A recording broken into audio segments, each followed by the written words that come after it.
There was a group of people we used to have that were track and field enthusiasts, and there was one couple, and this is about the time that we opened up the field across the way here, when we finally could get on campus and compete. I remember I used to say to them, you're going to go watch the track and field, and what they'd always say to me is, we're going to go see Kurt. It wasn't, I'm going to go, and watch all the different things, I'm going to go watch all the different events. Anytime I'd ask them, what are you going to do this week, and you're going to go watch us? It was always going to be, we're going to go see Kurt. And really, why wouldn't you say that? Kurt was a 3-time national champion in the shot put and helped lead our teams at nationals to finish in 2nd, 6th, and 7th. Still holds the 5th all-time mark indoors in NCAA Division II history in the shot. 7-time academic or All-American, 2-time regional field athlete of the year.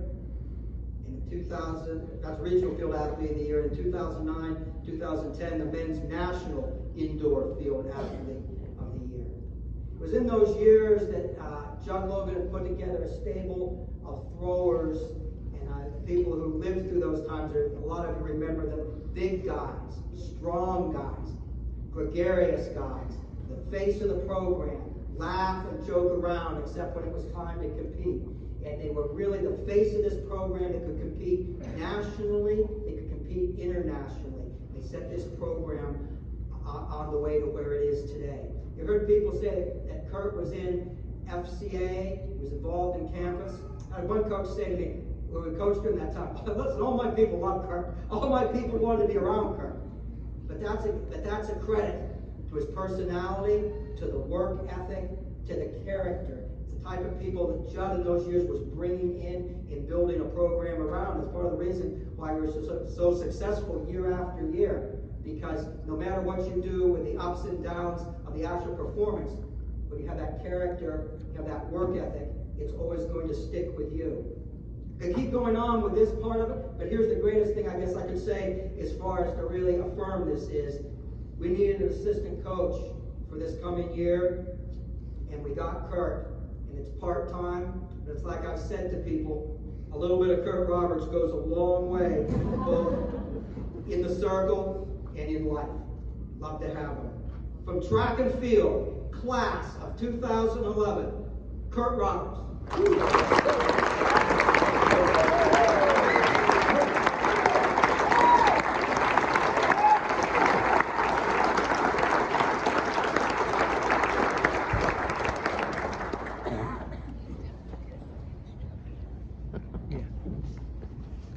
I'll just start by saying I'm not as pretty of a crier. It's kind of bad. How do you follow that? How do you follow the amazing class? I guess I would start by just saying I'm not going to follow them because that's a part of it. And that was an amazing time for me to be here. There were just amazing things going on at all parts. There was an energy that was contagious. And hopefully Katie's not embarrassed by me saying this, but I remember when Katie came in. I remember when she came in as from Dayton. And I remember thinking, I don't know if this girl's going to be able to compete at this level. I'm standing by Denny, watching her train one day. He goes, you just watch. You see that runway speed? That girl's going to break the world record someday. So when she says he saw what she was in that moment, she's not lying. He saw it, and he saw it all the way through. But that was Denny, and that was who he was through that time, and he always has been. I thank you for that. I'd like to start by thanking somebody who I don't think she's here anymore, which is probably good because she'd be terrified if she knew I said her name. But Jill Logan, she's maybe quite literally the reason I'm on this stage, because we had this thing called freshman entertainment that was probably gone when you were there. And my choice of freshman entertainment was to drink 24 raw eggs. And Jill, like always, to Judd goes, Judd, at least have them cut it down to a dozen. So quite literally, I may not be here, but that was Jill in a nutshell. She was the tether to Judd's balloon. And I I wish she was here to hear me say that thank you, but hopefully she can see it. Oh, there she is. Hi, Jill.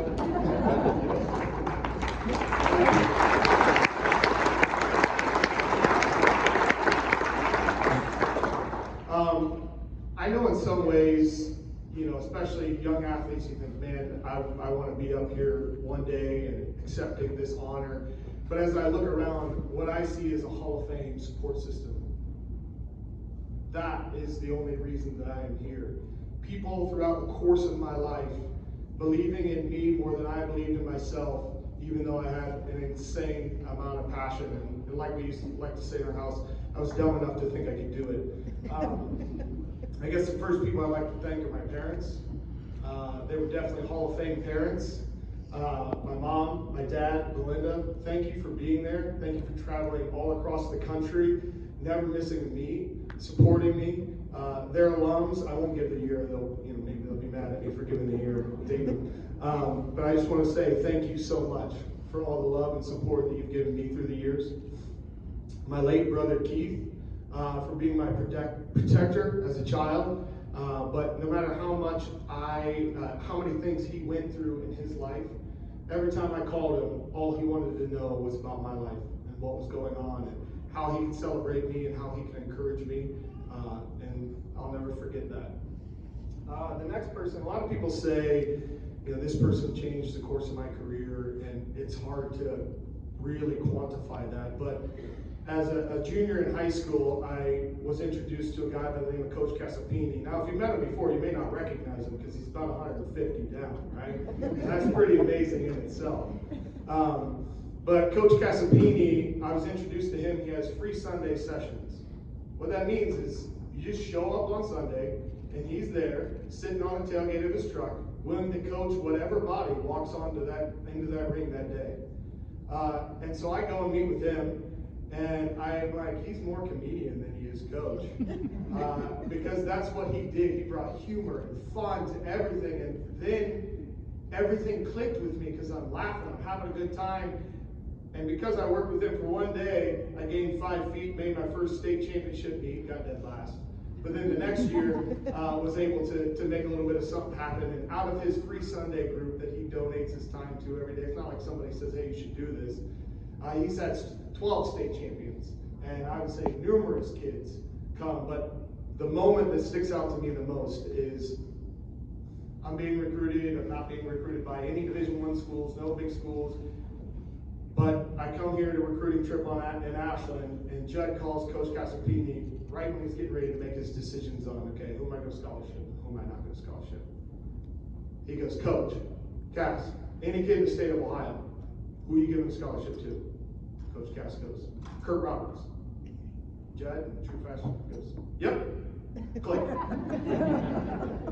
So that man vouched for me when nobody else was. Next would be my mentor, and the guy I got to meet my first trip to Ashland. It wasn't Judd, it was AG.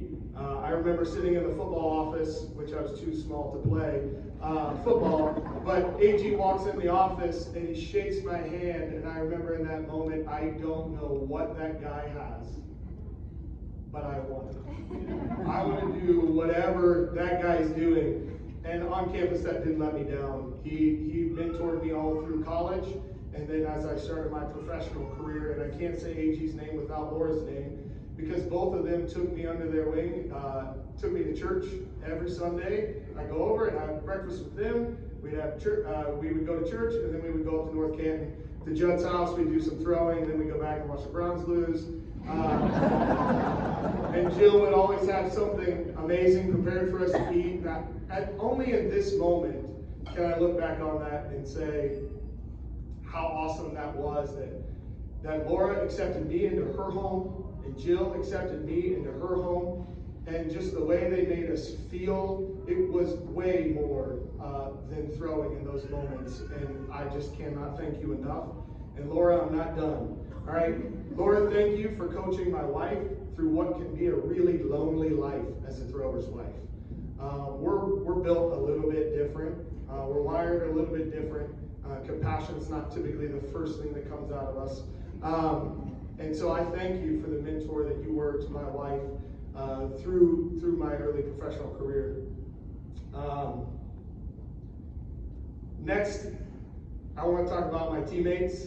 I see Rob, I see Al, I see Angelique. They say you don't know what you got until it's gone, but we knew. We knew. It's still difficult on this side of it, not being in one of those uniforms like that table behind you gets to be, but we all knew what we were a part of, and we knew how special it was, and it still amazes me when I get to look back on it, and I'm only the person representing that time stamp. You all were Hall of Famers in my book, because I remember. That's okay. We're not going to. All right. I'm just going to talk about Joe Horn in this video. So the next person I want to talk about is my person. I hope you get an opportunity to have a person like this in your life. This person took a full-time job so we could have health care, so that I could just keep a part-time job teaching kids and pursue my crazy professional dream. She organized our life around my dream. She celebrated with me in the highest of highs, and she sat with me in the lowest of lows. A lot of times it seems as though it's a glamorous life being an athlete, but you're only seeing the camera on them when they win. You're not seeing the times when you're sitting in a Chrysler Sebring in Iowa crying with a grown 300-pound man saying, I can't do this, and she's going, that's not who you signed up to be. That's not true. She's a Hall of Fame wife, and she's a Hall of Fame mother, and I thank you for everything that you are to me and to our family. Thank you. In 2016, I was trying to figure out if I wanted to keep throwing. And so I've always been a visual person. I have to sit down, I have to think to myself, okay, what do I want to do? What do I want my future to look like? And in my head, okay, do I want to pursue this 2020 Olympics and try to get an Olympic gold medal, or do I want to go and do I want to try to have a second daughter and keep our family growing, knowing the sacrifices that it takes to be a professional athlete? And the irony in it is, I retired in 2017, or that was 16, but I retired in 2017, and the daughter that came after that vision, she has beautiful gold hair. And now I have a full array of medals in my cabinet with 3 girls, and we got a mystery medal on the way in December. So we'll see what happens there. All right. I think a lot of us here are here in the same way I'm here, in the fact that thinking maybe this will be another step in giving me some closure. My daughter's probably going to laugh at me at this, but the next thing that comes to mind is a Zach Bryan quote. And that's that the best parts of you are here, but you're still gone. The only person that's seen more of my adult tears than Tiffany is Judd.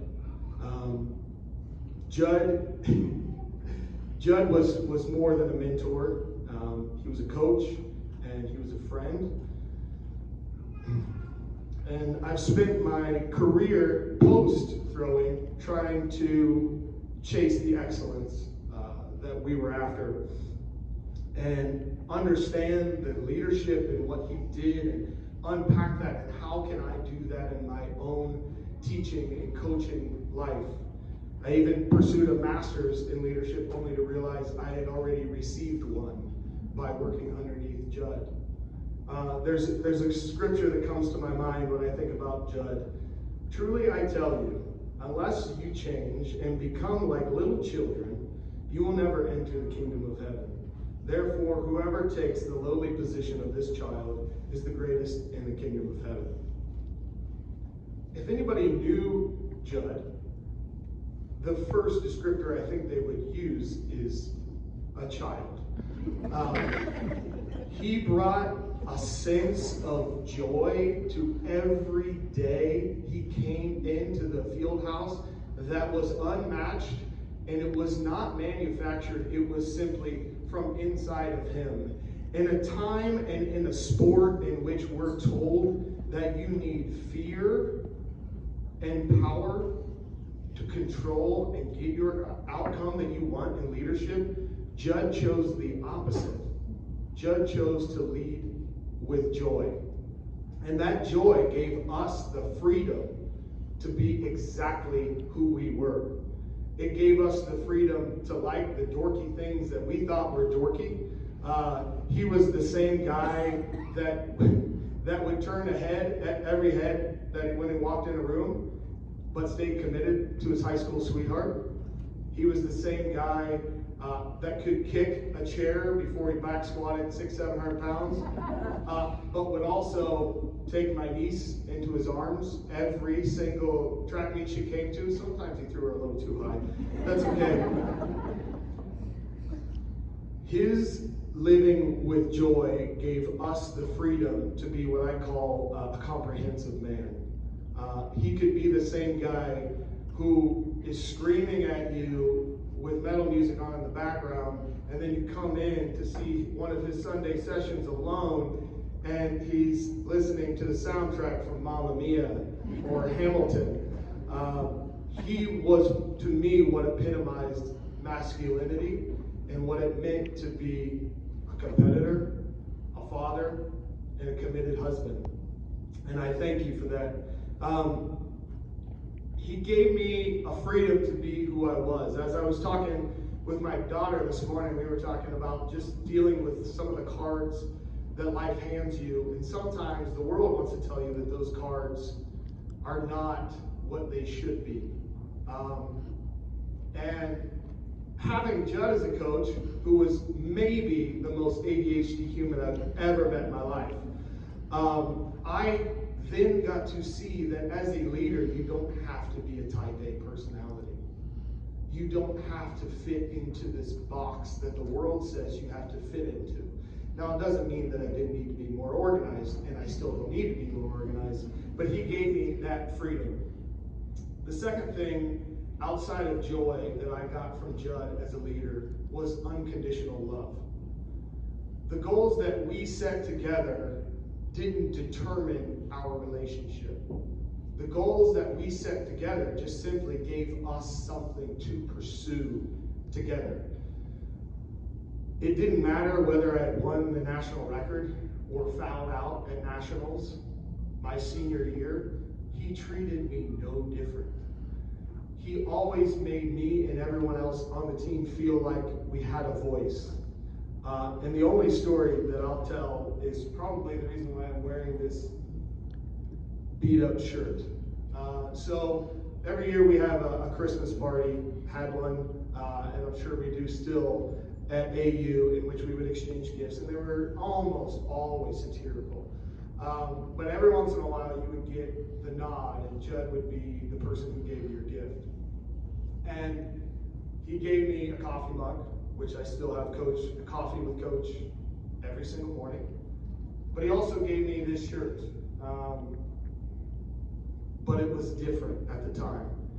I was a freshman, and I was full of energy, full of everything.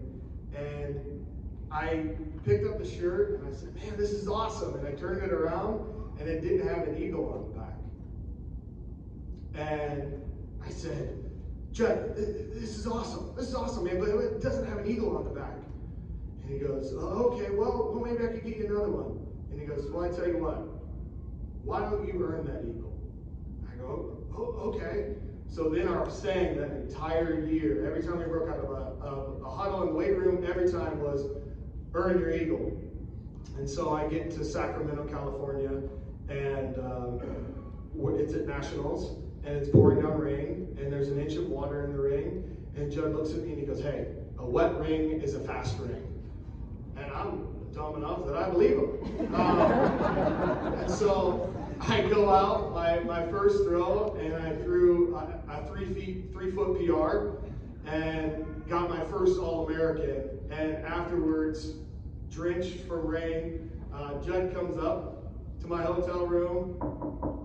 I open the door, and he opens it up, and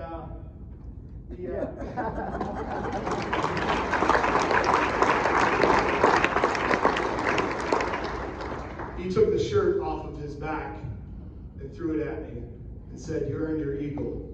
And that's something that stuck with me throughout the course of time, is the way that Judd always led with joy.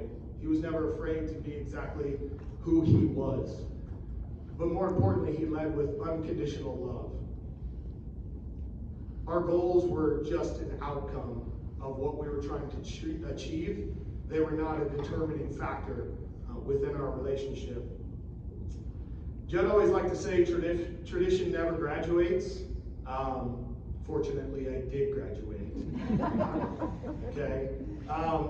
And I could not be happier, honestly, to be back here at Ashland University and coaching what I see is myself and all of these young athletes. So I'm going to leave you with somewhat of a rhetorical question and hopefully somewhat of an answer to the current athletes, the track and field athletes, and the non-track and field athletes that are in this room. It's that the question is always asked, if you win, are you a winner? And if you lose, are you a loser? And the answer to both of those questions is no. You will win and you will lose, and if you're good, you'll lose a lot. But those are outcomes. Those are not identities. You are more than your sport. You are more than an athlete. You do not get your identity from your athletics. You bring your identity to your athletics. I was thankful enough to have a spiritual mentor through college in Joe Magalette. And so my challenge to you is this: when you feel as though the world is trying to give you an identity that you do not want or you do not believe, it is to get your identity from Christ and hear what Christ calls you in the silence of your night. And that is what you bring to this world. The world does not give you your identity. Thank you, and thank you to this amazing class.